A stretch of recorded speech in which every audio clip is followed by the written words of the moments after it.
بسم اللہ الرحمن الرحیم۔ السلام علیکم، آپ دیکھ رہے ہیں الف نیوز اور میں ہوں آپ کے ساتھ ماجد علی۔ شامل کرتے ہیں آج کی ہیڈ لائنز۔ وزیر اعظم عمران خان اور آرمی چیف کے مابین ملاقات میں قومی سلامتی کے امور اور خطے کی صورتحال پر تبادلہ خیال کیا گیا۔ اپوزیشن کی درخواست منظور، P T I funding case کی روزانہ سماعت کا فیصلہ۔ اقوام متحدہ کی جنرل اسمبلی میں حق خود ارادیت کی حمایت میں پاکستانی قرارداد منظور۔ متحدہ عرب امارات کے پاس موجودہ جنگی طیارے کو دنیا کا سب سے بہترین F-16 طیارہ قرار دے دیا گیا۔ فلسطین میں یہودی آباد کاری سے متعلق امریکی موقف احمقانہ ہے۔ ملائیشیا کے وزیر اعظم مہاتیر محمد نے بڑا بیان داغ دیا۔ اب بھارت گائے کے گوبر سے بنے کیک بیچنے لگا۔ امریکہ کی مارکیٹ میں گوبر سے بنی بھارتی پروڈکٹس سوشل میڈیا پر وائرل۔ الطاف حسین نے مقبوضہ کشمیر کی خود مختار حیثیت ختم کرنے اور ظالمانہ کرفیو نافذ کرنے کے مودی کے فیصلے کی حمایت کر دی۔ بھارتی محکمہ ڈاک نے پاکستانی خطوط لینے سے انکار کر دیا۔ عالمی جریدے بلومبرگ نے پاکستان اسٹاک ایکسچینج کو نمبر 1 قرار دے دیا۔ پاکستان اسٹاک مارکیٹ تیزی کے زبردست رجحان کے باعث دنیا میں سب سے آگے ہے۔ پاکستان اور دنیا بھر کی خبروں سے باخبر رہنے کے لیے الف نیوز کو سبسکرائب کر لیں اور خبر اچھی لگے تو لائک اور شیئر ضرور کیجیے گا اور اپنی آراء کا اظہار کمنٹ سیکشن میں لازمی کیجیے گا۔ ہیڈ لائنز آپ نے جانی، اب بڑھتے ہیں خبروں کی تفصیلات کی طرف۔ Army chief general Qamar Javed Bajwa کے ایرانی دورے کے بعد وزیر اعظم عمران خان سے اہم ملاقات۔ تفصیلات کے مطابق پاک فوج کے سربراہ جنرل قمر جاوید باجوہ نے وزیر اعظم عمران خان سے اہم ملاقات کی ہے، جس میں ملک کی سیکیورٹی صورتحال پر تبادلہ خیال کیا گیا۔ ملکی سلامتی کے امور اور خطے کی صورتحال پر بھی تبادلہ خیال کیا گیا۔ اس سے قبل گزشتہ ہفتے بھی آرمی چیف اور وزیر اعظم کے مابین ملاقات ہوئی تھی۔ میڈیا رپورٹس میں بتایا گیا تھا کہ وزیر اعظم عمران خان اور آرمی چیف نے ملاقات کی، جس میں ملکی سیکیورٹی صورتحال پر تبادلہ خیال کیا گیا تھا۔ Army chief general Qamar Javed Bajwa نے وزیر اعظم ہاؤس میں وزیر اعظم عمران خان سے ملاقات کی تھی۔ خبر کے اگلے حصے میں بات کرتے ہیں۔ الیکشن کمیشن نے پارٹی فنڈنگ کیس کی روزانہ کی بنیاد پر سماعت کی اپوزیشن کی درخواست منظور کر لی۔ نیوز رپورٹ کے مطابق چیف الیکشن کمشنر کی عدم موجودگی میں الیکشن کمیشن کے 2 اراکین نے تحریک انصاف کے خلاف غیر ملکی اور ممنوعہ پارٹی فنڈنگ کیس کی روزانہ کی بنیاد پر درخواست کی سماعت کی۔ الیکشن کمیشن نے اپوزیشن کی درخواست منظور کر لی۔ اپوزیشن جماعتوں کی درخواست چیف الیکشن کمشنر اور اراکین کو بھجوا دی گئی ہے، جبکہ 26 نومبر سے پی ٹی آئی پارٹی فنڈنگ کیس کی کارروائی روزانہ کی بنیاد پر چلے گی۔ یاد رہے کہ گزشتہ روز اپوزیشن جماعتوں کی رہبر کمیٹی کے اراکین نے الیکشن کمشنر کے دفتر کے سامنے احتجاج بھی کیا تھا اور پی ٹی آئی کے خلاف کیس کی روزانہ کی سماعت کا مطالبہ کیا تھا۔ خبر کے اگلے حصے میں بات کرتے ہیں۔ اقوام متحدہ کی جنرل اسمبلی میں حق خود ارادیت کی حمایت میں پاکستانی مندوب منیر اکرم کی پیش کردہ قرارداد اتفاق رائے سے منظور کر لی گئی۔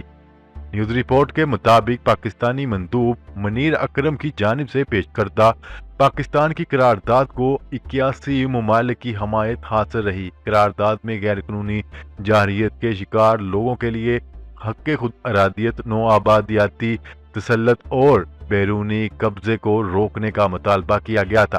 منیر اکرم کے مطابق اقوام متحدہ چارٹر میں حق خود ارادیت عالمی رہنما اصول کی حیثیت رکھتا ہے۔ جارحیت، کرفیو، غیر قانونی پابندیوں سے حق خود ارادیت کو دبایا نہیں جا سکتا۔ اقوام متحدہ کی قراردادیں مقبوضہ علاقے کو حق خود ارادیت دیتی ہیں۔ خبر کے اگلے حصے میں بات کرتے ہیں۔ متحدہ عرب امارات کے پاس موجودہ جنگی طیارے کو دنیا کا سب سے بہترین F-16 طیارہ قرار دے دیا گیا۔ امریکی کمپنی لاک ہیڈ مارٹن نے امارات کے پاس موجودہ F-16 بلاک 16 کو اس جنگی طیارے کے تمام ماڈلز میں سب سے بہتر ہونے کے اعزاز سے نواز دیا۔ تفصیلات کے مطابق دنیا کی سب سے مشہور جنگی طیارے F-16 بنانے والی امریکی دفاعی کمپنی لاک ہیڈ مارٹن کے حکام کی جانب سے کہا گیا ہے کہ اس وقت متحدہ عرب امارات کے پاس موجود F-16 طیاروں کا ماڈل دنیا میں موجود تمام F-16 طیاروں کے ماڈلز میں سب سے بہترین ہے۔ خبر کی اگلے حصے میں بات کرتے ہیں۔ ملائیشیا کے وزیر اعظم مہاتیر محمد نے امریکی وزیر خارجہ مائک پومپیو کے اس بیان کو احمقانہ قرار دیا ہے جس میں انہوں نے کہا ہے کہ ان کی حکومت فلسطین میں یہودی بستیوں کی تعمیر نو توسیع کو غیر قانونی نہیں سمجھتا۔ مرکز اطلاعات فلسطین کے مطابق مہاتیر محمد نے ایک بیان میں کہا ہے کہ فلسطین میں یہودی بستیوں کی تعمیر اور اسرائیلی توسیع پسندی کی حمایت پر مبنی بیان شرمناک اور احمقانہ ہے۔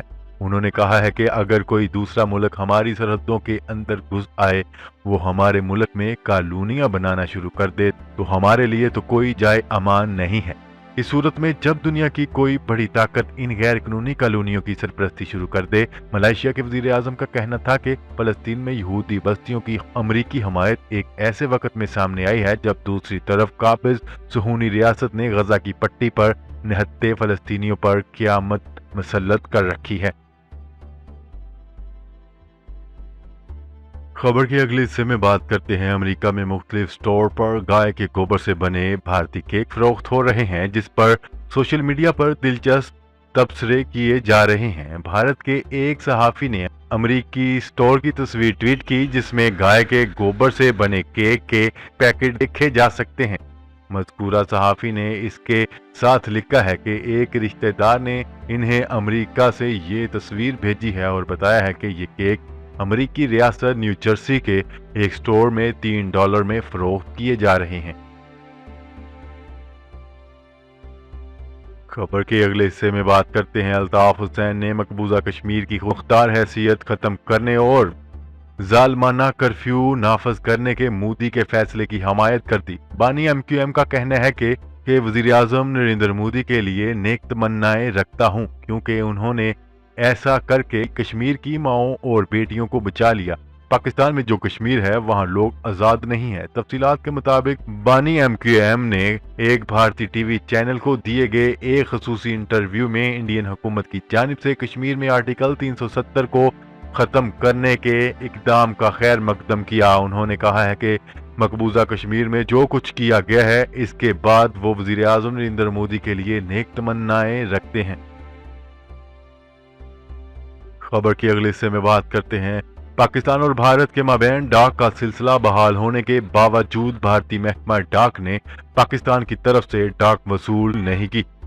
نیوز رپورٹ کے مطابق مقبوضہ کشمیر کی خصوصی حیثیت ختم کیے جانے کے بعد 23 اگست کو دونوں ممالک کے مابین ڈاک کی ترسیل کا سلسلہ بند ہو گیا تھا جس پر بھارت نے احتجاج بھی کیا، جس پر پاکستان نے 17 اکتوبر کو خط کے ذریعے بھارتی حکومت کو آگاہ کیا تھا کہ دونوں ممالک کے مابین خطوط اور سفارتی ڈاک کا سلسلہ بحال ہو سکتا ہے تاہم پارسل کی ترسیل بند رہے گی۔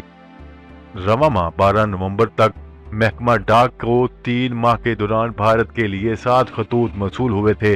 پاکستانی ڈاک کا عملہ یہ ڈاک بھارت کے حوالے کرنے کے لیے واہگہ بارڈر پہنچا تاہم بھارتی محکمہ ڈاک کا عملہ ڈاک موصول کرنے نہیں پہنچا اور اس کے بعد پاکستانی عملہ ڈاک لے کر واپس لوٹ گیا۔